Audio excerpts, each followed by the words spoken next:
best of everything.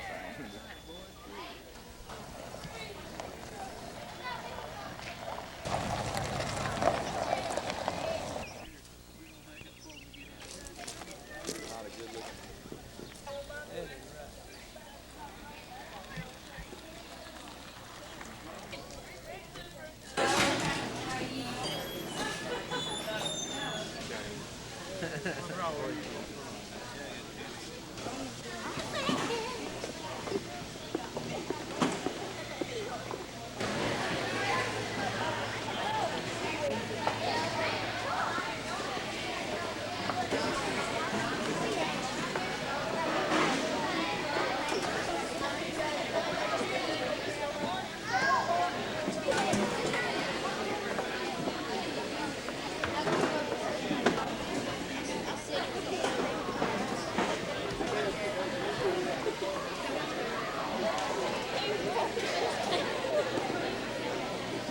Yeah, Of course, later on we'll hear our special guest, but I'd like for us to stand and have our blessing. And Brother Hood, would you lead us in the blessing, please?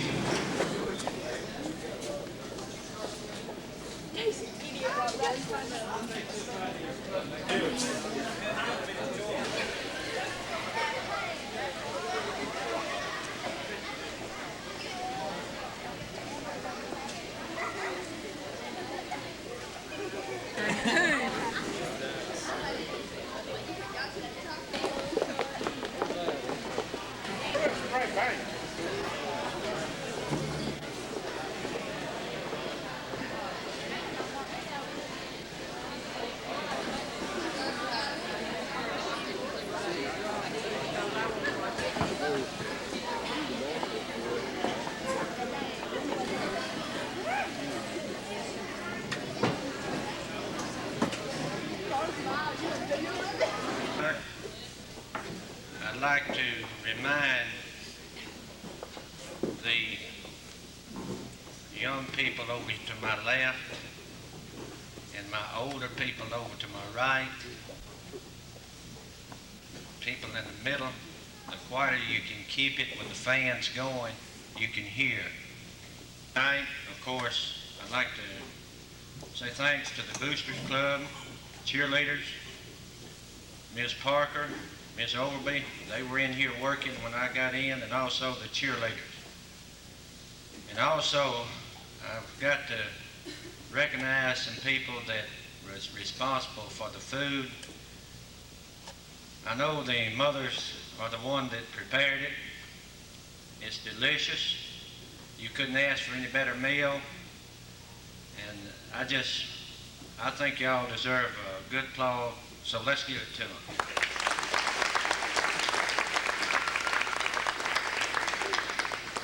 And of course, you've always got the ladies that do a little extra and help out in the lunch area out there. I don't know what I'd do if those people didn't show up. Before I introduce our guest speaker,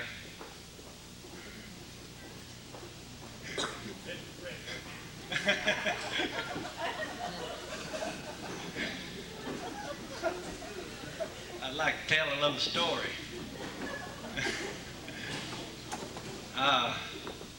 By the way, I'm a Mississippi State graduate. I want you to know that before we ever get started. I'm deeply concerned right now. Knowing as we left out this morning at 6 o'clock traveling to Hollandale, Mississippi. That's way down in the Delta. We topped the hill in Grenada. Everybody knows where the little dairy bar is and the yacht sitting over on the other side. Well, this cat come over the hill, and I had 6 people in the car with me. I think they was about a half asleep. And it seems that the car wanted to take my side of the road too, and they had to go out through the parking area. About scared me to death, but I realized who it was. It had an Ole Miss sticker on the back of the car. And you know what kind of speaker we got now. No, Brentwood Academy, Brentwood, Tennessee. He's presently attending Ole Miss, will be a senior next year, and is the starting quarterback for the Ole Miss Rebels. I'll turn it over to Ken Austin now. Let's give him a hand.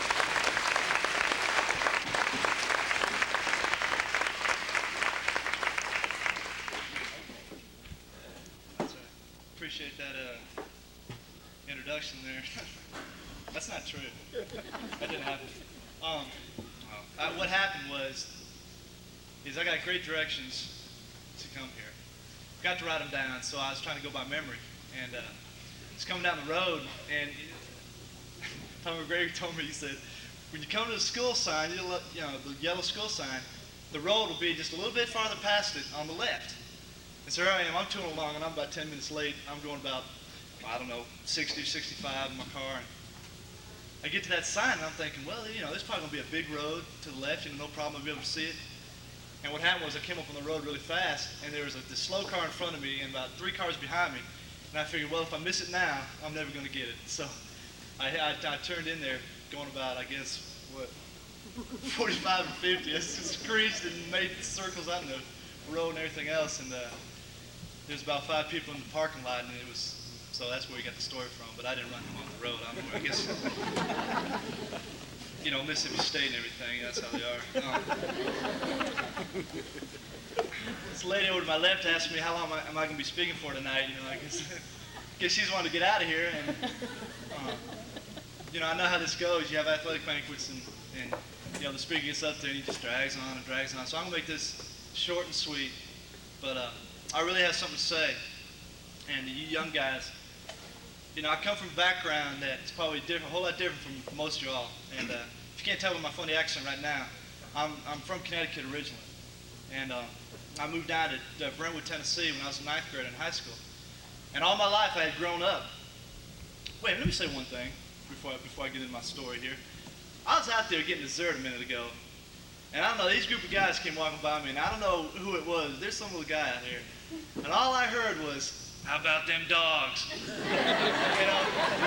never fails. Everywhere I go, there's always going to be a Mississippi State fan or an LSU fan or some wisecracker in the audience, the peanut gallery. And they're going to go, how about them dogs? Or how about them tigers? Well, I thought to myself, the only thing I had to say about that is, how about 24-3?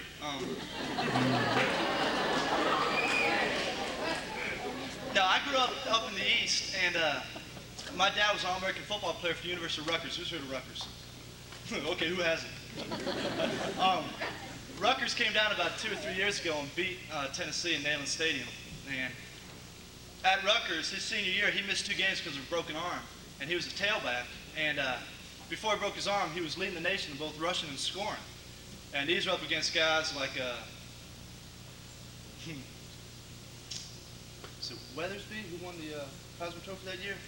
Anyway, after he broke his arm, when the season was over with, when they voted for the Heisman Trophy, now here's my dad. He plays at a small school, and he's going up against guys at Penn State, UCLA, Notre Dame, all these prestigious schools, and he came in 6th in the voting for the Heisman Trophy, and he missed 2 games. He probably led the nation both scoring and rushing that year had he not missed those games.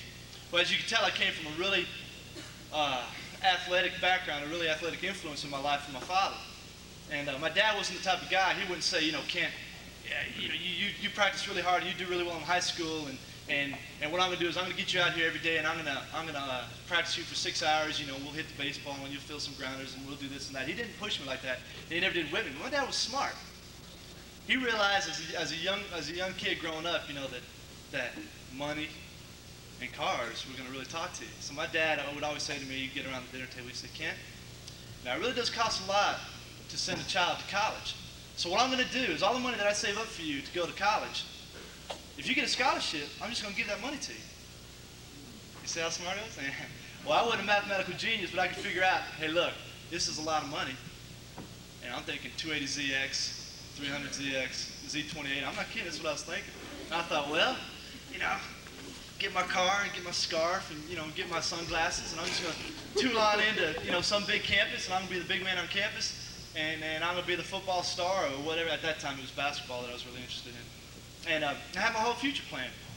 And this is the attitude that I grew up in. And see, my dad taught me, he said, Kent, nobody is going to give you a break. This was the attitude of the people up east in the community I lived in. He said, nobody's going to give you a break. You got to look out for number one, and number one's yourself. And so, whatever you want to obtain, you young guys listen to this. This is what he told me now, and this is what I'm trying to tell you is this is wrong. But my dad would tell me, if you want to reach your goals, well, if you have to step on people, or if you have to push them out of your way, just do it.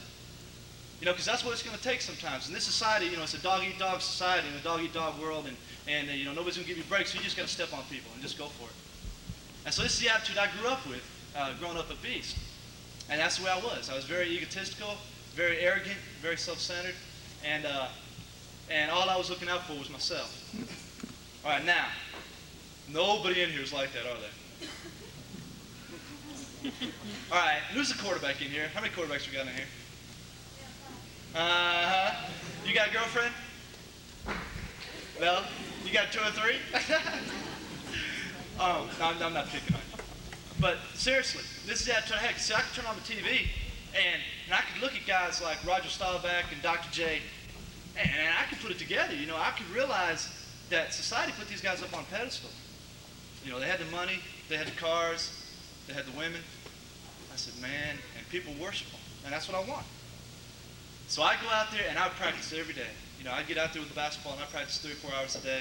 I'd throw the football, I'd kick it, and when all the daylight ran out during the day, at nighttime I'd play kick the can. I was always doing something athletic. And I was your typical little jock, I wore your little wristbands and your little football jerseys and all the shorts and all that kind of thing, all that noise. And so I grew up with this attitude.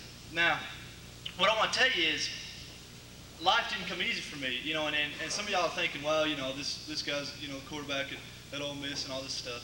And let me tell you something, it was a really hard struggle for me throughout my high school and even since high school career and even since I got into Ole Miss. See, there you see so many stories and hear so many stories about how, guys just kind of grow up and everything's given to them and handed to them and they accomplish this and accomplish that. And they get into high school and everything falls into place and they're high school All-American and co-MVP and all this stuff. And then they go right into college, and then they perform really well in college, they become All-Americans, and then they just go right on into the pros. And there are stories like that. But let me tell you something. That's not the typical story, and that's not the way it was with me. See, in high school, I had to overcome a lot of things. For one, I went to a public high school when I was a sophomore before I transferred to Banquet Academy. And when I was a sophomore, I didn't start. I was better than the guy that they were starting. At least I thought I was. But they started him, because he was a senior, and I was just a little sophomore. And well, in the first game of the season, he started, and he didn't play really well, and we were getting killed at halftime, so they decided to play me in the second half, and we almost came back and beat him. Not because I played so great, but it just kind of, the change made a difference. Example, Kelly Powell 2 years ago. But, and what happened was, from then on, I started. Well, the second game of the season, I cracked my ankle. I broke my ankle. Now, you say, well, you got hurt. Well, everybody gets hurt. Well, you don't understand. All my life, I had won everything and accomplished everything that I set out to win, okay? I went to Shea Stadium, a little pump, pass, and kick little guy. You see him on the uniforms at halftime kicking the ball with that little tape. I was one step away from being national champion in that. I had all my little pump, pass, and kick trophies, and I had my MVP trophies for basketball and baseball.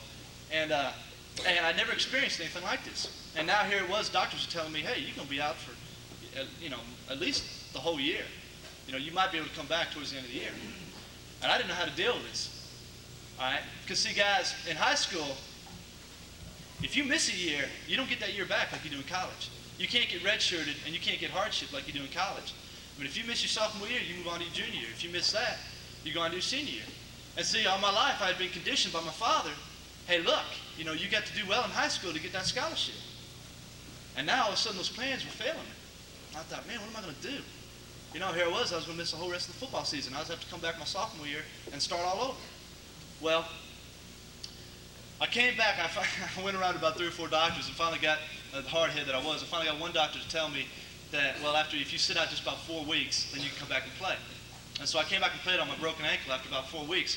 Very next game I came back in was against the state champion from the year before. And it didn't take long, but in the second quarter, they separated my right shoulder. So here it was now. I had broken my ankle and separated my right shoulder, my throwing arm, and that was it for me. There was a season, and there was a basketball season too. So I might be able to come back for track. Well, what happened was my dad, being the kind of guy he was, he'd say, well, it's the situation you're in, and you're just not meant to be at the school, and so what I'm going to do is I'm just going to pull you out of high school. So he pulled me out of high school.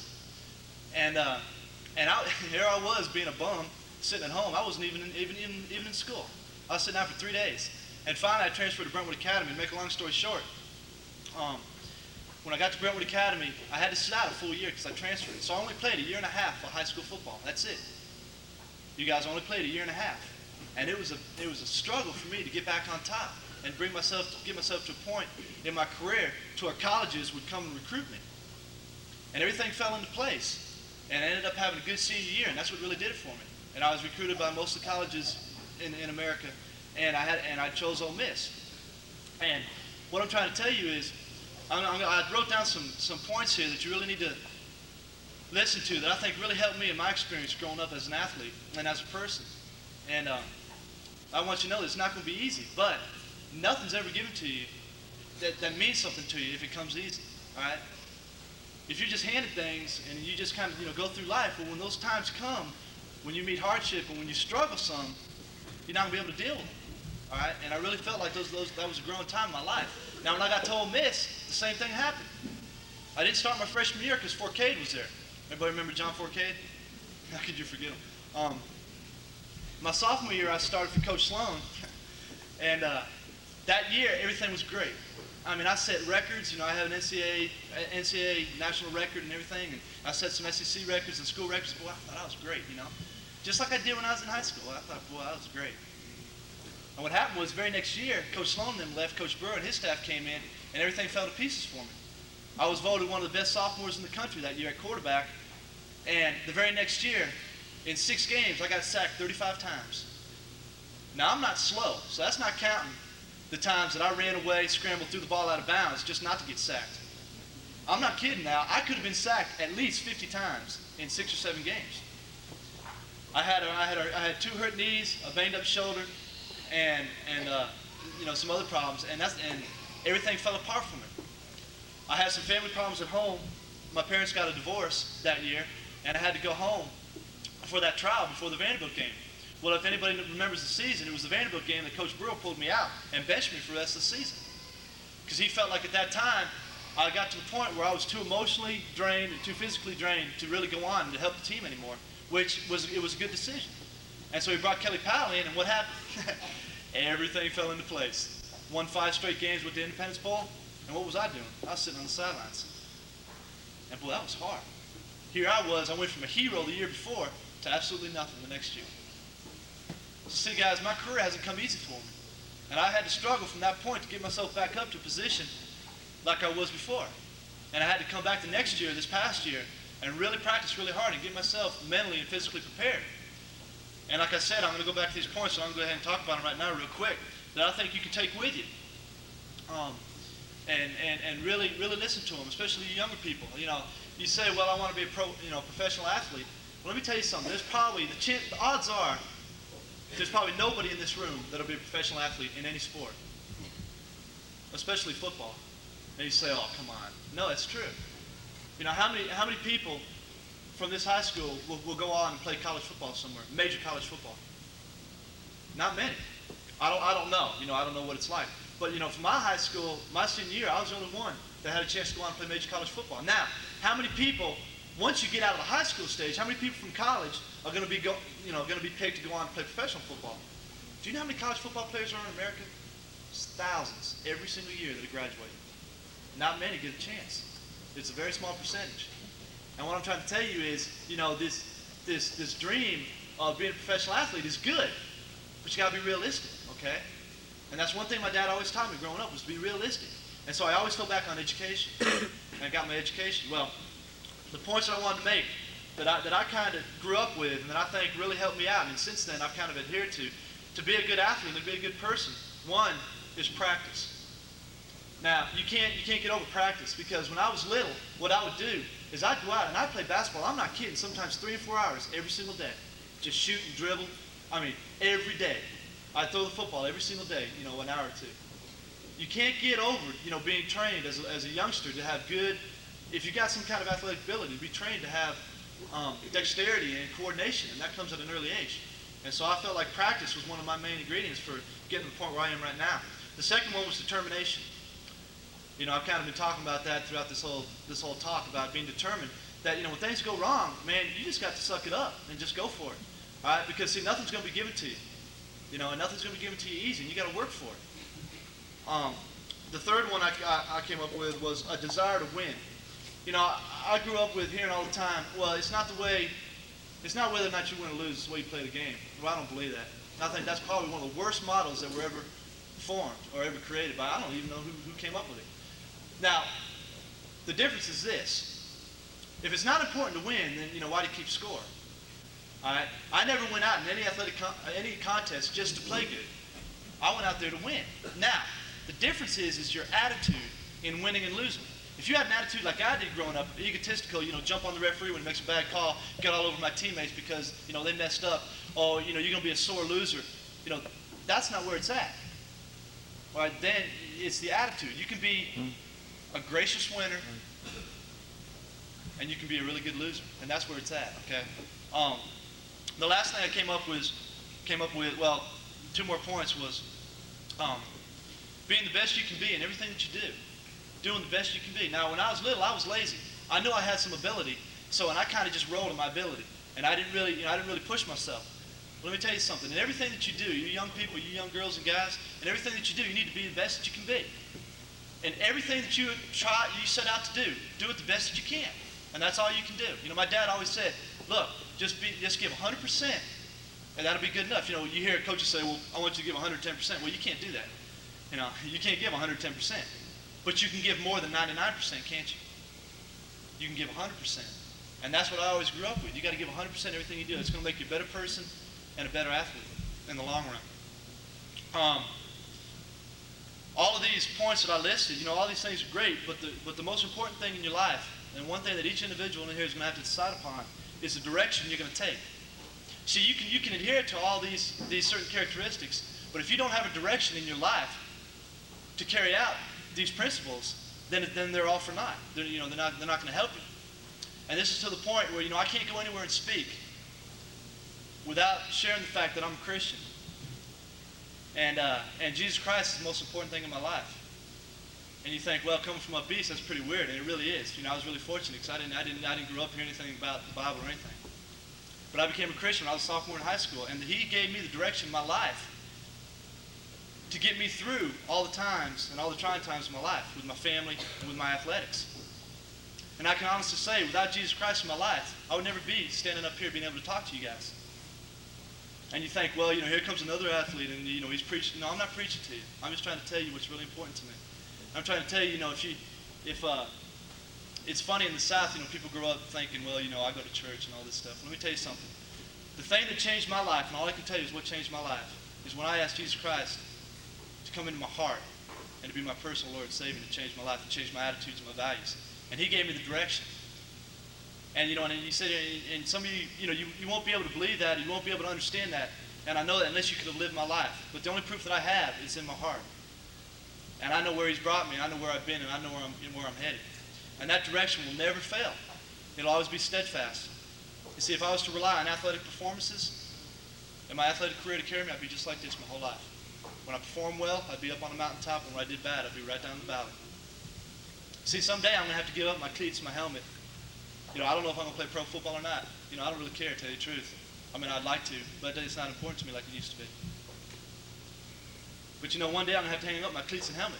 Some of you younger guys that think, man, there's a future in sports. Well, there might be, but you got to have something more important in your life, and that's where I'm coming from. And I'm just being as honest as I can be about it. In Matthew chapter 6, verses 19 through 21, Jesus says, "Do not lay up for yourselves treasures upon earth, where moth and rust destroy, and where thieves break in and steal. But lay up for yourselves treasures in heaven, where neither moth nor rust destroy, and where thieves do not break in and steal. For where your treasure is, there your heart will be also." See, all my life, my heart had been, and my treasure had been athletics, and it didn't satisfy me. It wasn't until Jesus Christ came into my life when I made Him my treasure. That's where my heart was, and that's what's going to last. You see, nothing's going to be able to take that away from me. And lastly, I just like to read you this little poem. And this isn't a great writer. Matter of fact, this is a guy about my age that wrote this. And it was at a time in his life to where he'd just been through a really hard time in his life. And he kind of reflected back on his situation and what was really important to him in life. And this is what he wrote. It's called the Book of Life. Each of us must write a book, and we must fill a page each day. As we get old and death draws near, what will our book display? Will it reflect love and kindness written by a helping hand? Or will it depict pain and hardship we placed on another man? The author of our book can't erase nor his pages tear apart. He must learn by experience and the leading of his heart. Be cautious and only paint the best of your life each day. Although our bodies may fall and waste, our book will not decay. Some books are long and some are short, but the story can be the same. Let the book be full of goodness and be proud of the author's name. In many of the cases, we ignore chapters and arrive suddenly at the end. Let the present be most important. On the future, you cannot depend. Just kind of leave that with you. Good luck to everyone in here and you younger people and you guys that are graduating. And just may the best things happen to you. And just kind of take these points along with you. Thanks.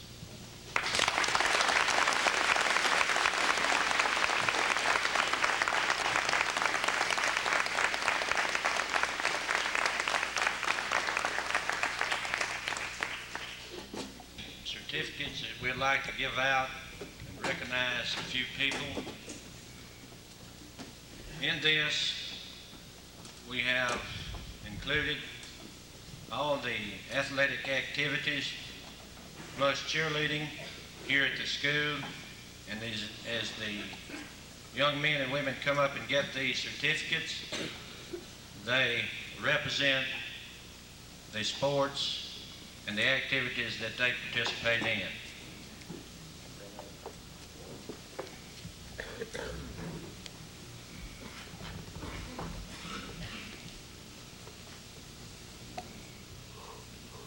Larry Bearfield.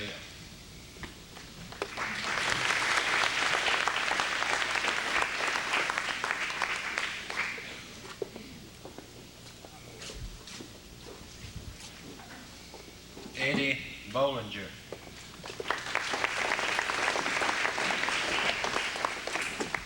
Doug Crutchfield.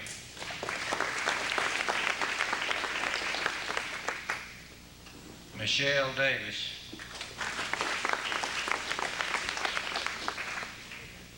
Wayne Doler.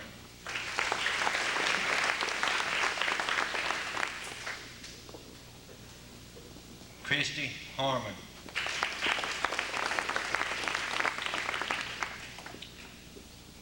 Lucinda Leachman. Cheryl Sprayberry.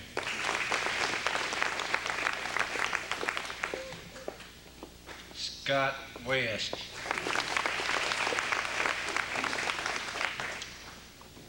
John Mark Boland.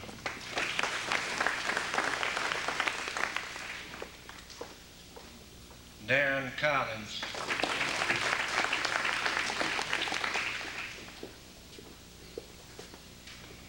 Tracy Cook.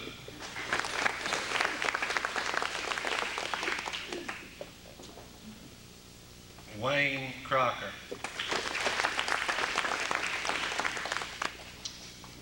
Sam Hamblin.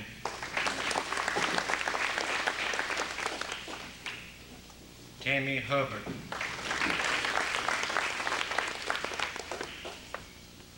Sonny Pryor.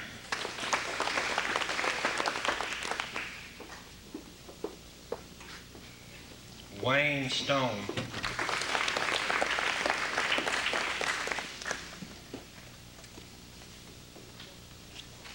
Kelly Wood. Benny Bryant.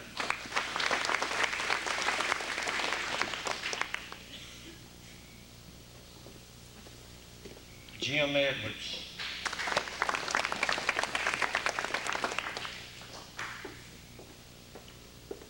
Tisa Connor.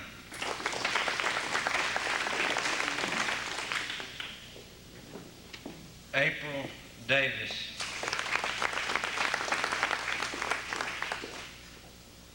Carla Long. Lynn McCormick.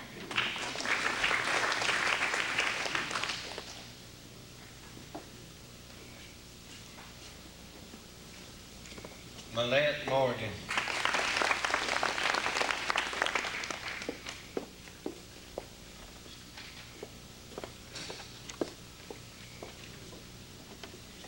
Diddy Lucius. Tracy Malone. Tony Presnell. Glenn Smith.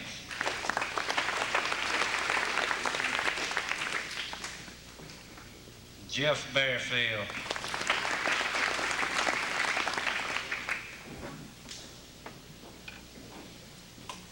Don Brooks.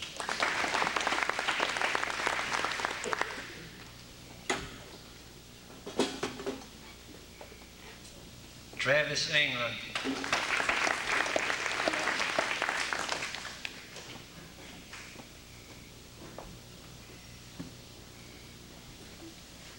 Melanie Patton.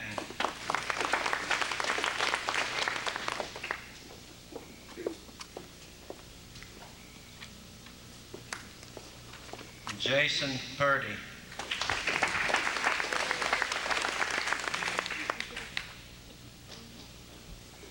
Deneen Russell.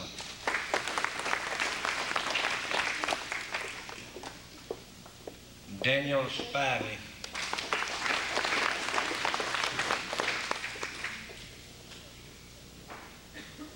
Troy Todd.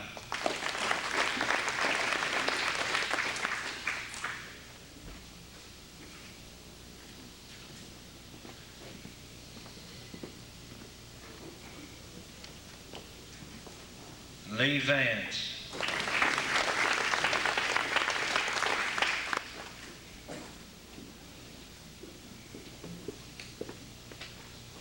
John Bollinger.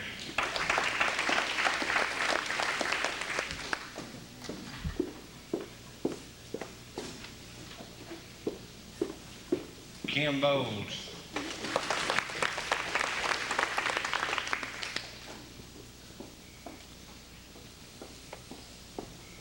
Laura Bryant.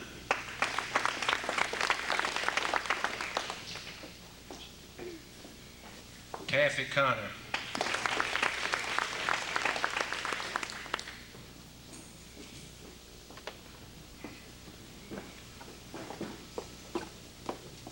Kathy Goforth.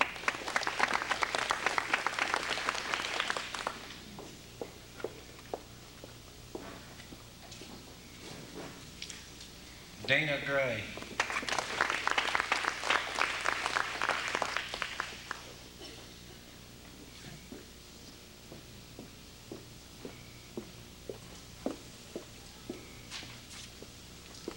Jeff Gray.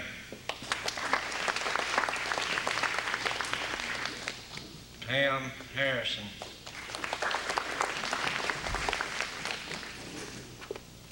Richmond Hubbard.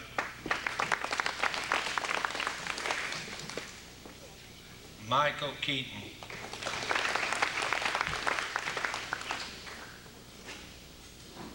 Michelle Lawler.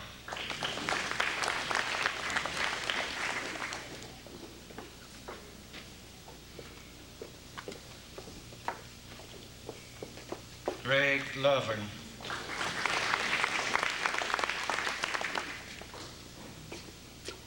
Kelly Lovern.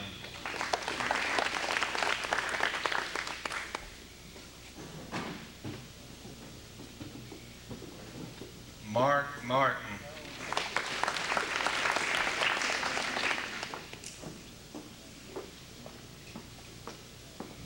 Chris McGregor.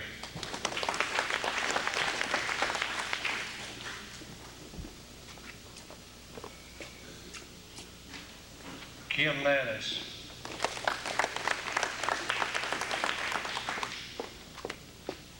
Todd Skelton.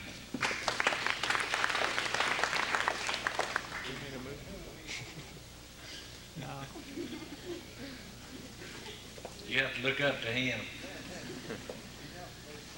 Jay Warren.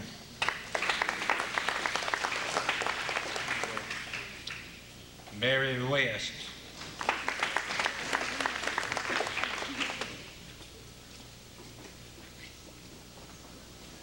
Stacia West.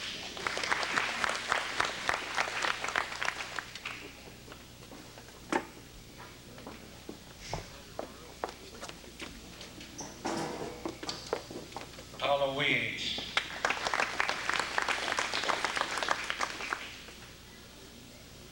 John Willis. Amy Long.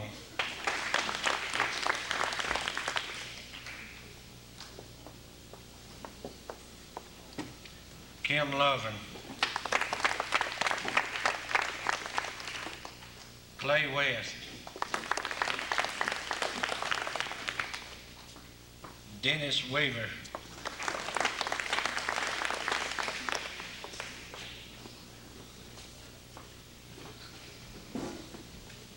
Cheryl Smith. Steve Smith. Stacy Norman. Craig McCormick. Stephanie Lucius. Tracy England. Joan Easley.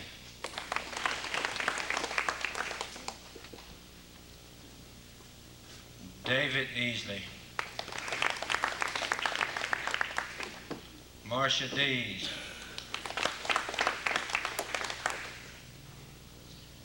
Eddie Brazier. Roxanne Box.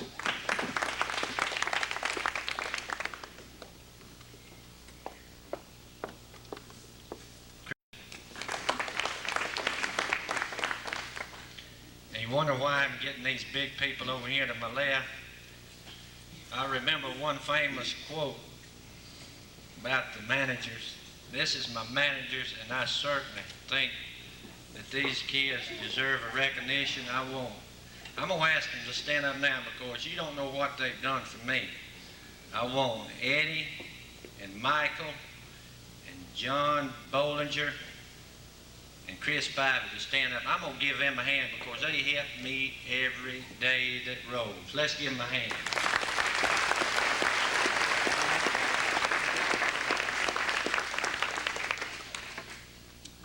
Gilbert Beckham, Adele Boyd,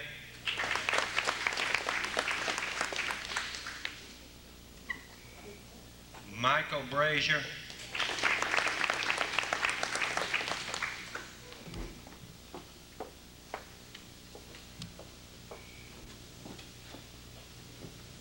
Jared Collins,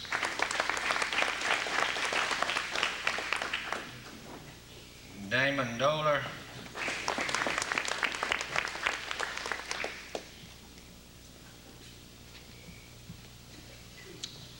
Lori Dunn,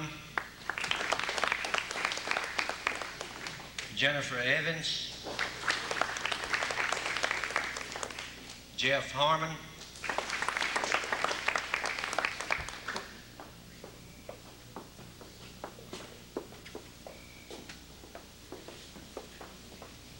Chris James, Amanda Little, Corey Vance,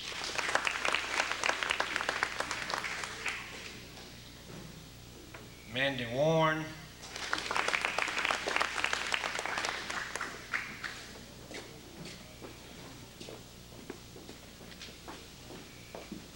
Jason West,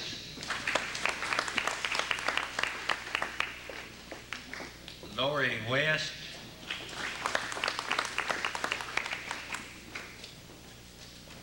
Carrie Willis, Tiffany Winter, Colin Wood.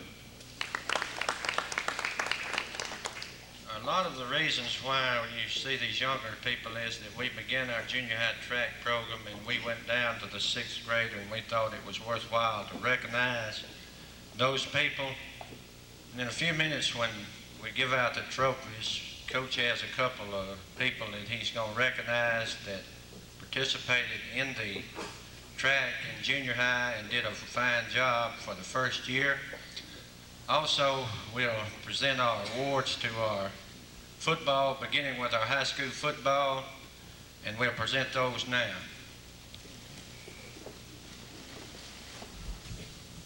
Outstanding lineman. I've been knowing this young man a long time.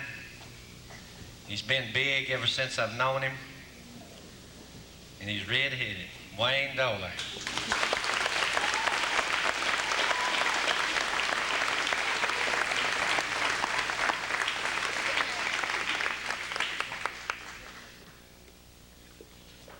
By the way, I might add this along with the presentation of these trophies, that these young men and women are chosen by their peers or teammates, whichever you want to classify it.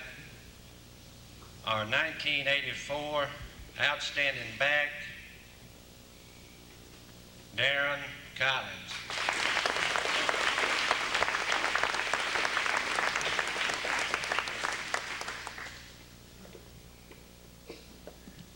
This next guy, he's reckless. All you got to do is just turn him loose. There's no telling where he'd wind up either. Did a tremendous job to never be on the football field before in his life. Our 1984 hustler. I've seen him so sore he couldn't get around. Wayne Crocker.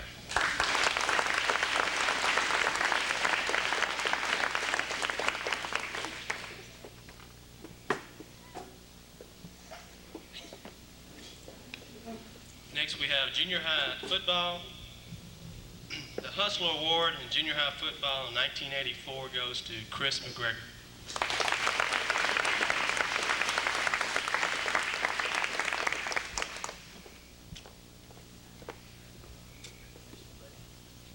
This next fellow doesn't say much. Excuse me. He doesn't say much, but he gives a full effort. Outstanding lineman goes to Travis England.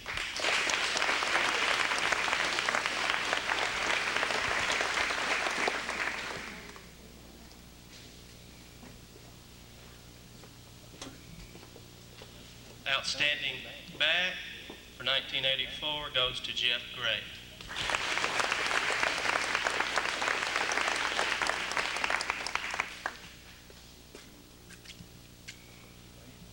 Jeff, I also like to give you just a small token of my appreciation is a certificate of recognition presented to you for your leadership and enthusiasm during the 85 spring football session.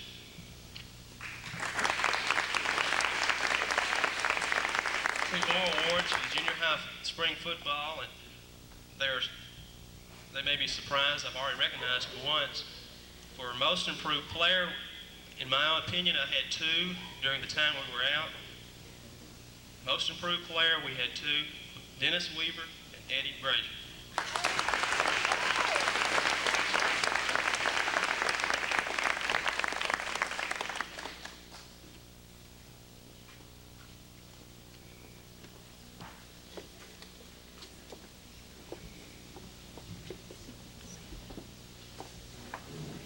Moving right along, basketball.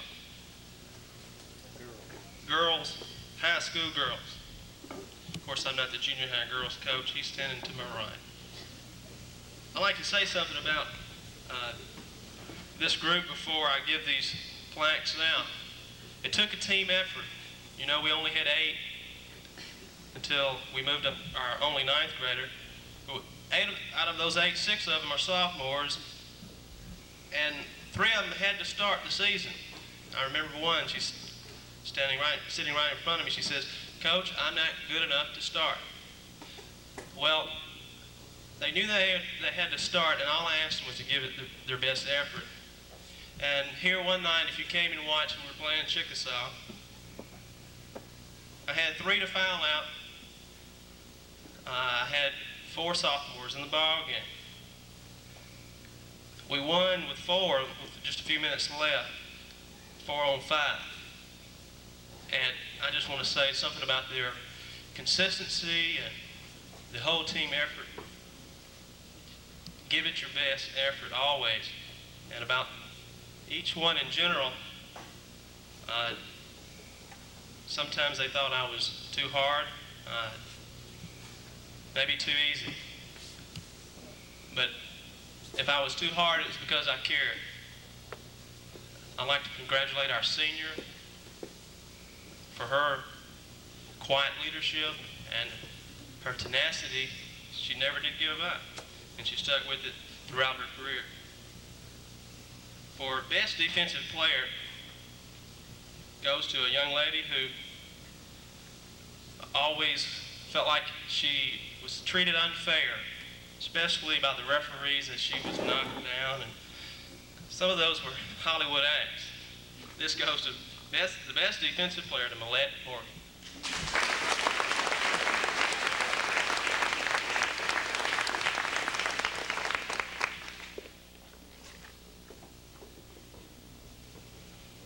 The Team Player Award, again, all these awards are chosen by the peers, the athletes of each respective team.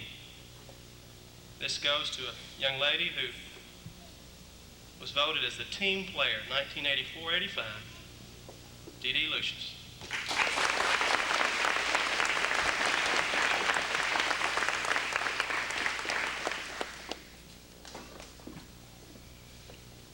No doubt about this award, it goes to a young lady who was in the gym every day, probably every night, and I didn't know it, who always gives it her best.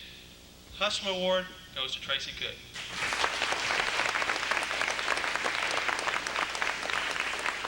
While I'm up here, the next award also goes to Tracy, and it's the best offensive player. Tracy averaged about 14 points a game throughout the course of 24 ball games. Voted several times all-tournament player. We had several all-tournament players. I know Millette received, I believe, an award at the Humphreys tournament. We went down there to play. That's in the Delta. That's where I came from this past year, to play a team from Skeen, Mississippi, Bio Academy. They looked like they were all over 6 feet tall, and they were close to it. And we got second place in the Humphreys tournament, and I'm proud of all of them. This goes to Tracy, the hustler, and best offensive player.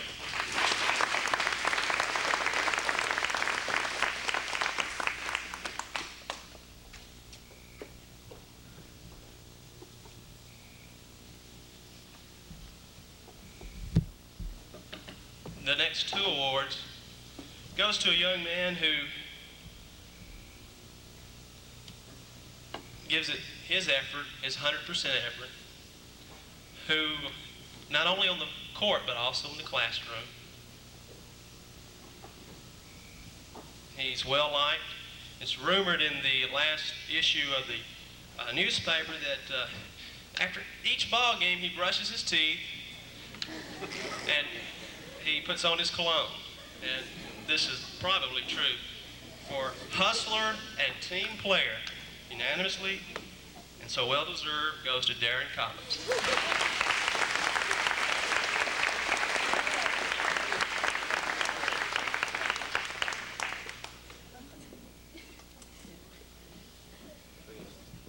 I've just got to say this about this next player. We were playing, I believe, in a tournament. He got a technical. It wasn't his only technical. In fact, it was the second or third technical he had received. But I confess, I got my first technical this year, and I got 2 of them. We never do think we deserve them. But he reached for the rim.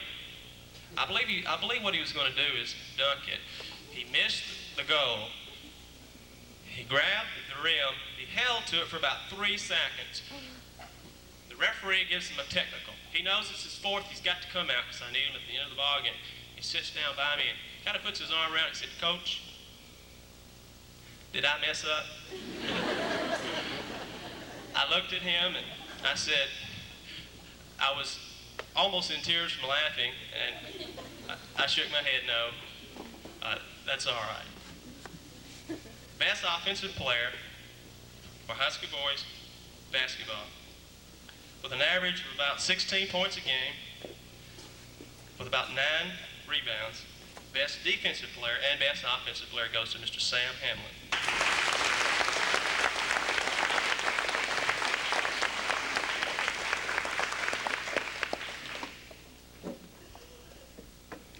I'd like to remind the people who are receiving these awards, if you'd please wait right after we break up.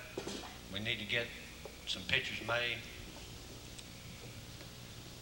You know, you look forward to seeing a group that you enjoy being around. Now this next two groups that I'm fixing to call out, some of them, they are like an eagle.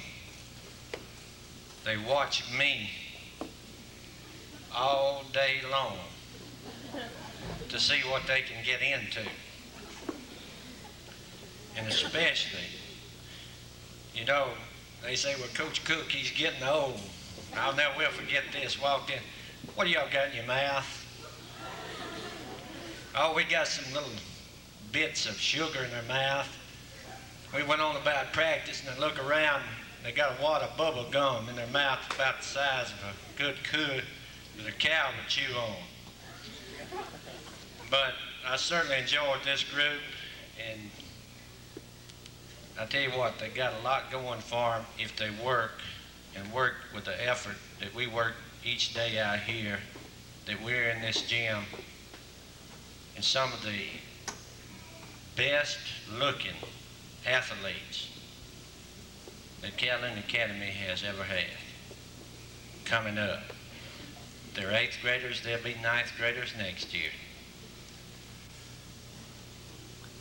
I can't even read the name. See, I'm losing. That's why they think I'm getting old. I'm losing my eyesight. I've got to read this. Team player, well deserved. Stacia Webb.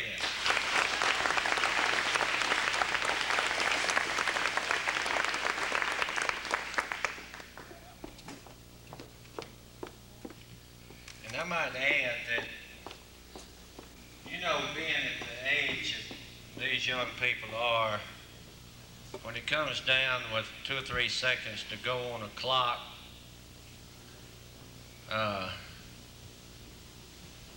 you know, it's a lot of pressure. I can tell you just how it is. If you've ever turkey hunted, and you get that big turkey looking at you, and you get nervous, and you make that wrong move, you done lost. And we lost some close ones.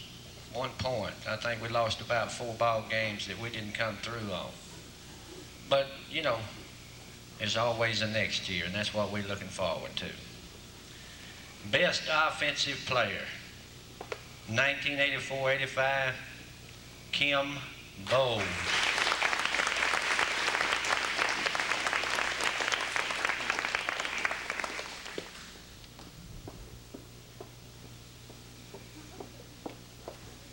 This next young lady, I've already threatened her 2 or 3 times.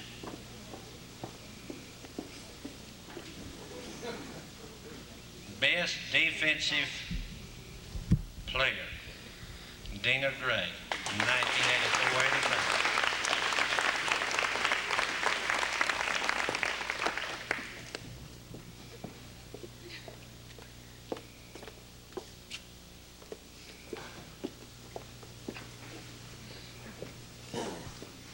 True to form, this young lady, she is, now I'm not discarding any of the rest of them, of course I like all of them. But this young lady could, you know, her potential, if she'd just get her mouth going right and her legs going right with all the rugged, tough, and I want that to be with a capital T, by the way, tough. She's gonna make it. Taffy Connor.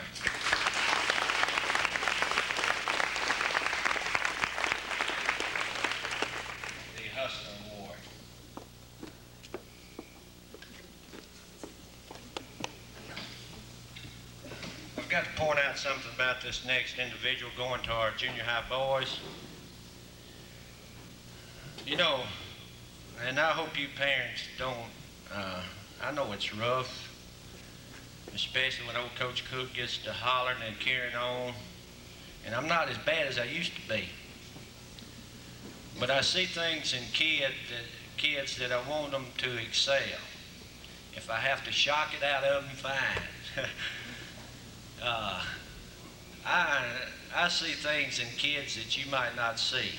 And of course, I try to develop them at a time that, you know, I need it as soon as possible, not gradually. And I don't mind telling you, a lot of the loud talking that I do might, you know, be unpleasant, but never do I individually point out a young man or a young lady and intentionally embarrass them or anything like that. And I know no other coach does either. They're just trying to do their job. But this next young man, I just like to say I stayed on him, and he done me a good job.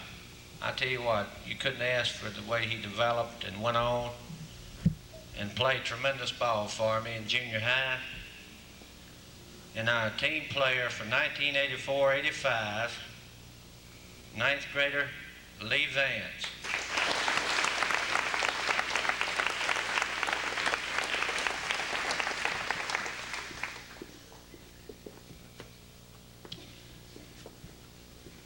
This next guy, true to form, has one of the best shots that I've seen in a ninth grader in a long time. He'll be an asset to the boys that's coming back next year on the varsity squad. I'd like to present the Best Offensive Award to Mr. Don Brooks, 1984-85.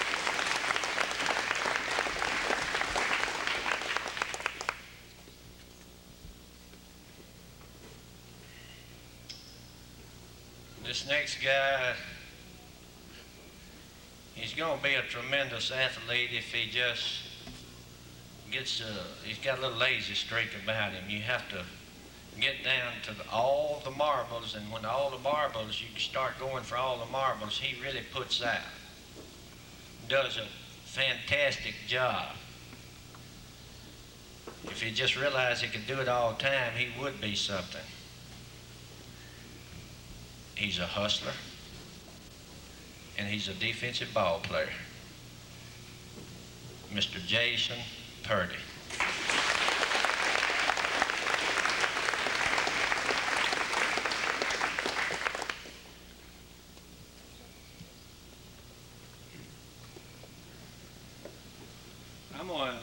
A little later on, I'm going to ask them to stand up by grades, but I've got to ask these people to stand up because I've been in a hole for 3 or 4 years in baseball. Started out in a hole to begin with this year.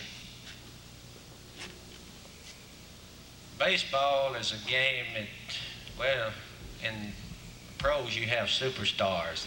That's the people that get out there for $175,000 a year and knock the ball around.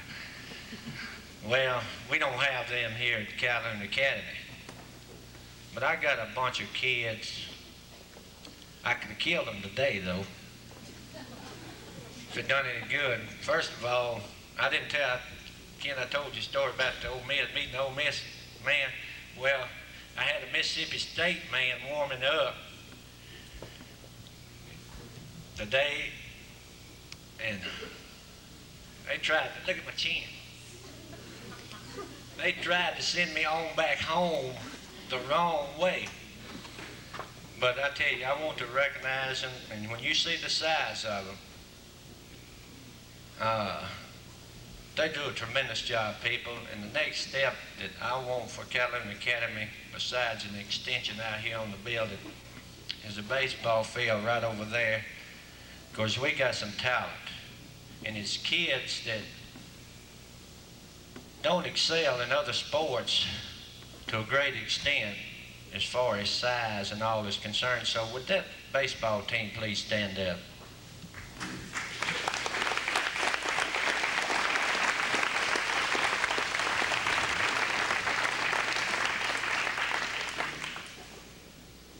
And through graduation, I started out with one experienced ball player.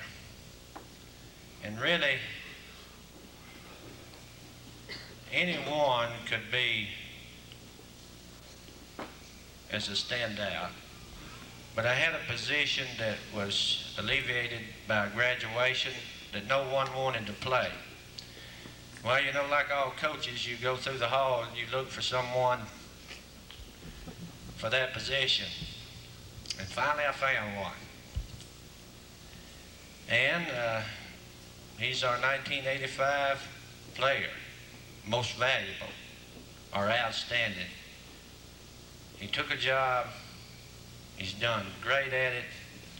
He's a sophomore, and I'm well pleased with him and his playing ability. Outstanding baseball player in 1985, Benny Bryant.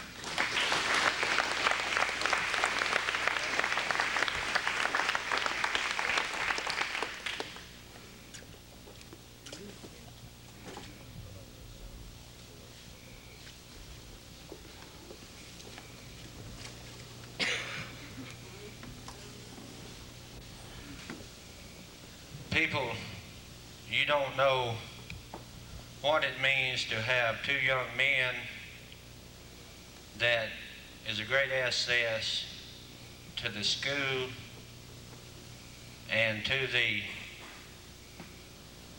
work that goes on here at Calhoun Academy. And I'm going to walk over here with these young men that wanted me to present these to two fine young men here at the school. And I think the stage is set for their life. I don't know. Because they've done a good job here. I can say that much. I'm going to walk right over here.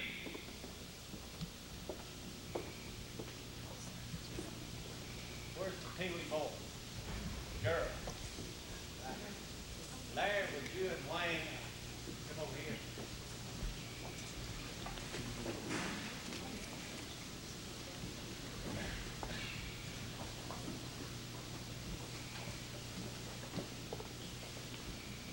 On behalf of our Pee Wee,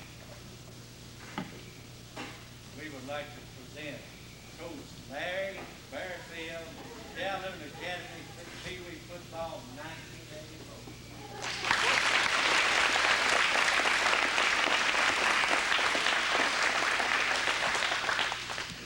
Coach Wayne Dolan, Calhoun Academy Pee Wee football 1984.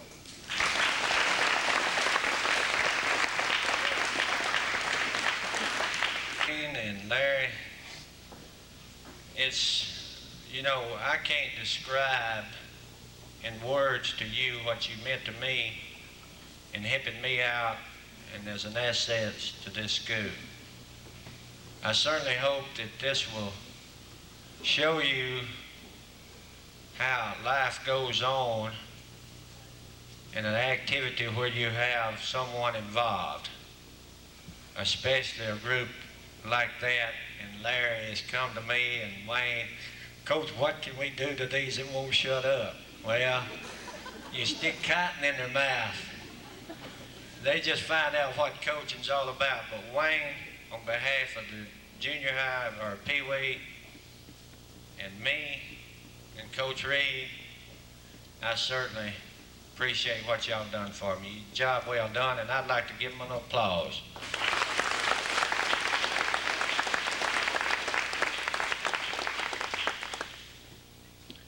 Our last two awards, of course, is the Cougar Award and the Cougarette Award. And we have two seniors that certainly have displayed to the utmost their ability and desire to be a part of the athletic program here at Calhoun Academy. And it's a great pleasure. West. 1984-85.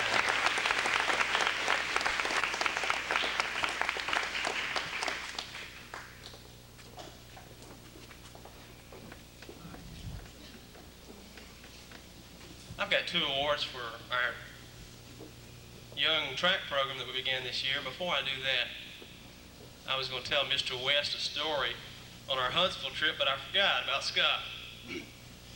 I believe it was the first day of basketball practice. I walked in the door, and this is our seniors. Seniors are supposed to be dignified. Here was Scott West monkeying around, playing around here with balls, and I'm not sure exactly what he was doing, but it's supposed to be an organized basketball practice. Quickly, I got on to him, and I said, have a seat right there. That's serious. Well, I believe it worked. I think he was scared of me the rest of the year. But Scott, when you went out, when you had your surgery and you missed district and our state tournament, our first game that we played, and eventually lost, we missed a great deal when we lost Scott. He was not your most outstanding scorer. He averaged somewhere between 5 and 6 points a game. But on the boards, rebounding, his effort, not only by me, but also the rest of the players missed you, and we hope the best for you as you graduate this year. The 2 awards that I'd like to give are in junior high track. They go to 2 people who practically won all the points that we received in our junior high track meet in Greenville, Mississippi. And we don't have a track out here. We don't have equipment. Our batons that we ordered came like 2 days before the event. So I thought we was very unprepared, and I was trying to work with some 43 junior high girls and boys, including the 6th grade. And I had a couple surprise me in the 6th grade. A couple of the girls and a couple of guys that wanted to run. One particular young girl, she had said, I want to run. Of course, I explained to them that the upper class, that the junior high, that I had already filled their positions. But it so happened that one of the 8th grade girls graciously gave up her position to allow this 6th grader to run in her place. And she took off with a very good sprint, and she was leading the other junior high girl that she was racing with. But that whole group, I'm proud of them. And out of the total points that the boys received was, I believe, 7 points, and the girls received a total of 6 points. The total 6 points were won by this young lady who has a lot of potential. I'd like to give her this certificate for Overall Athlete Award in Junior High Track, Miss Amy Long.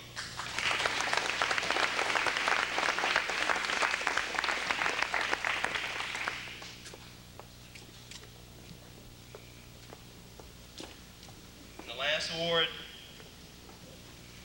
this young fella, he was one of the very few that ran track last year. Out of the 43 that went, only about 6 of them had ever been to a track meet and participated. And he even wanted to run in the high school track meet. We didn't have enough interest, so we didn't take a team. But yet he wanted to compete in the high school track meet. I admire his courage, also his hard effort, and he also won first place at the junior high district track meet in the 800-meter relay. Now that's a half a mile. And he ran it in about 2 minutes and 20-something seconds. This goes to Jason Purdy.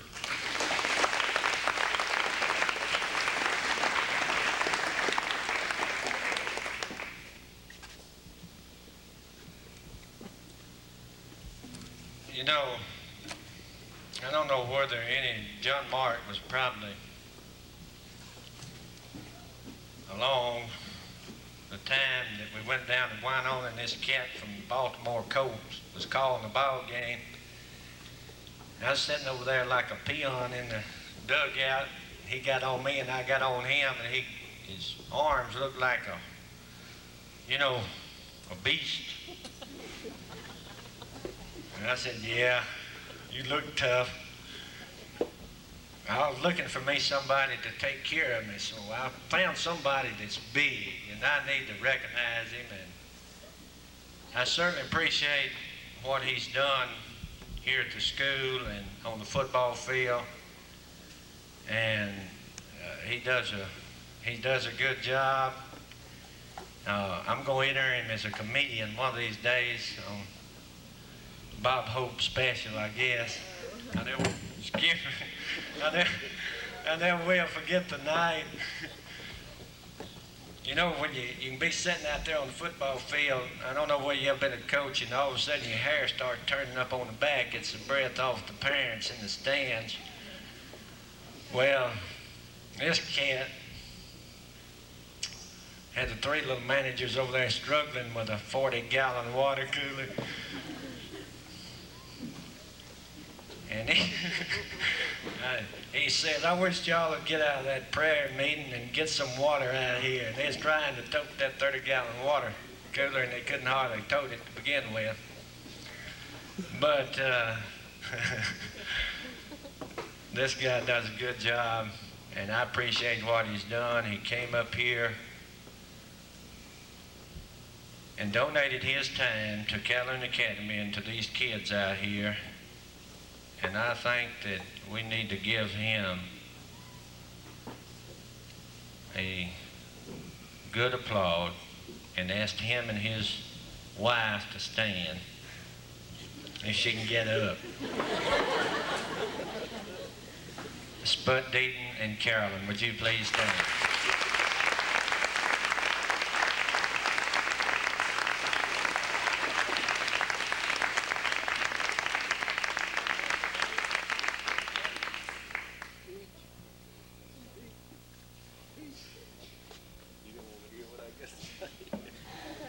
I tried to get him to make a speech, but he's a silent one.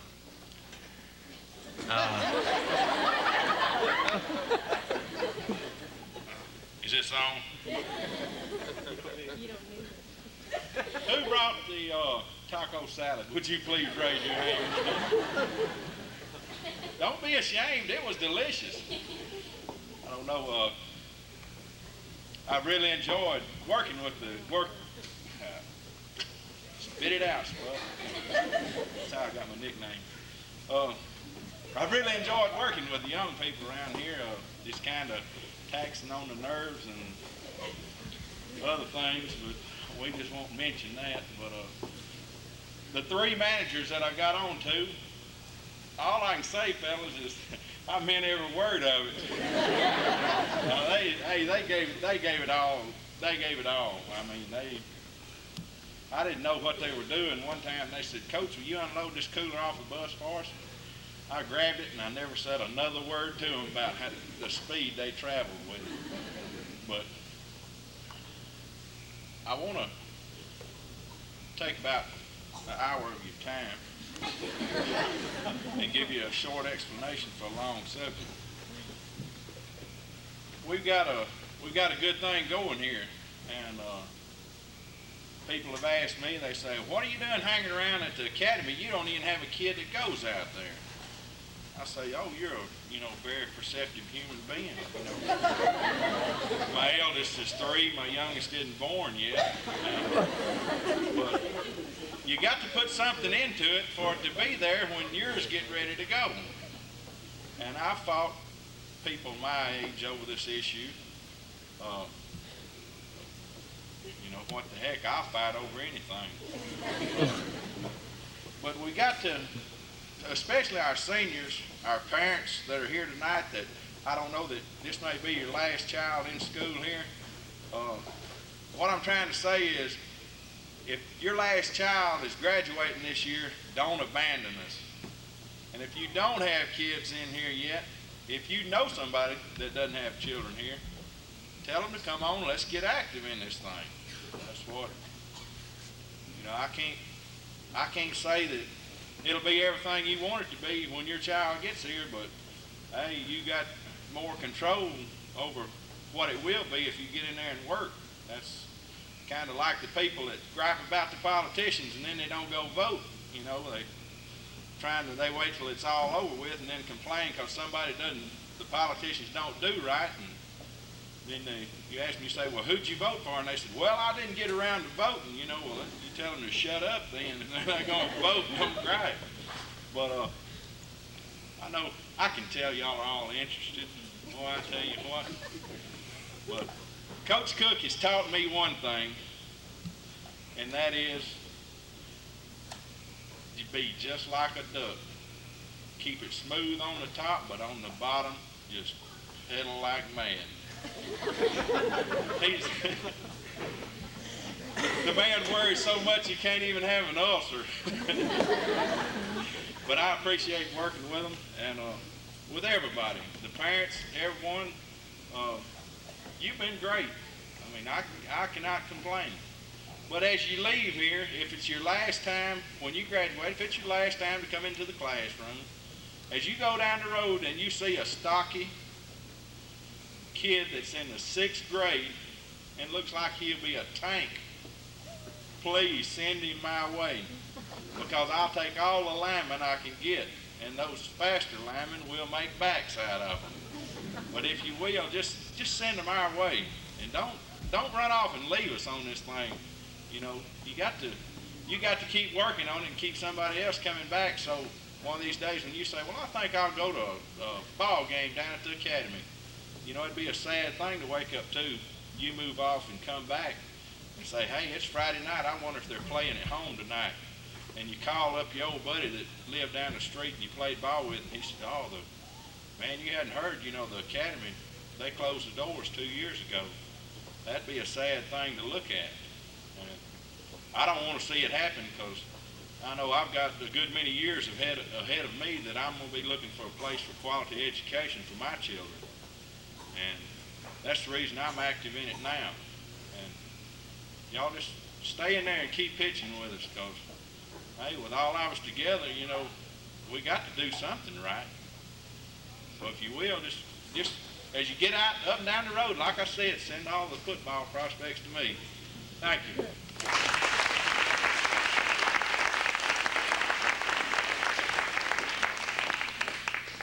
He's big everywhere. I have another group I'd like to recognize. I'd like to recognize the board of directors here at Calhoun Academy. We have them sitting at the front table, and we have Dr. Evans and his wife sitting out here. Would you please stand? Board of directors.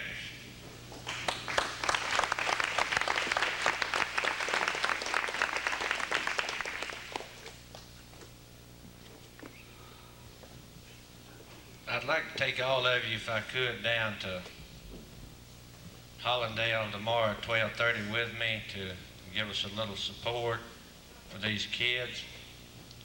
But we can't do that, and I know if I don't hurry up and end this thing, I'm not going to be able to travel myself. But I certainly appreciate, again, these folks that did a tremendous job with the banquet. Appreciate Ken coming, even though he came from north instead of southeast or east. Ken, I hope these young men get the true meaning of your message tonight, and young ladies also.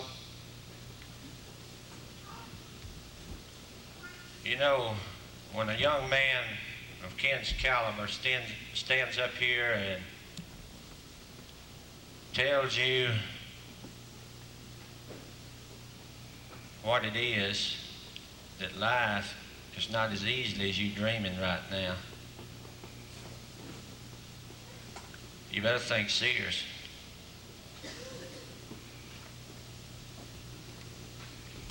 You're just fixing to make that big step. He can tell you he's been through it. And I'd just like to say to you parents, back up what Spud was saying. People, I'm waiting on the first the first reunion they have here with the graduating class.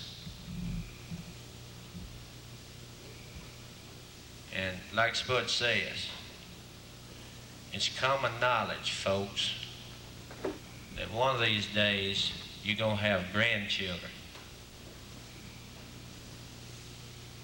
And those grandchildren are going to need a place to go to school. So I want you to continue to give us that 100% support that you're giving us now. We have these events. You're welcome to any one of them or all of them.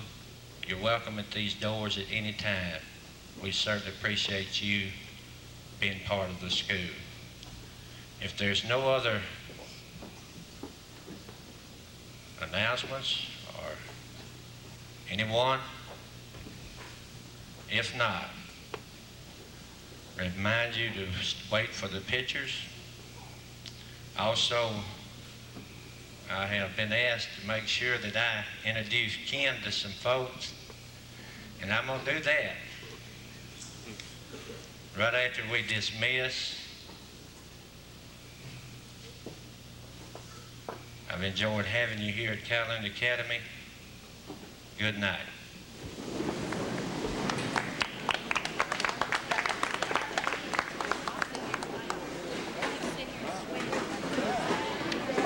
Please go to the back.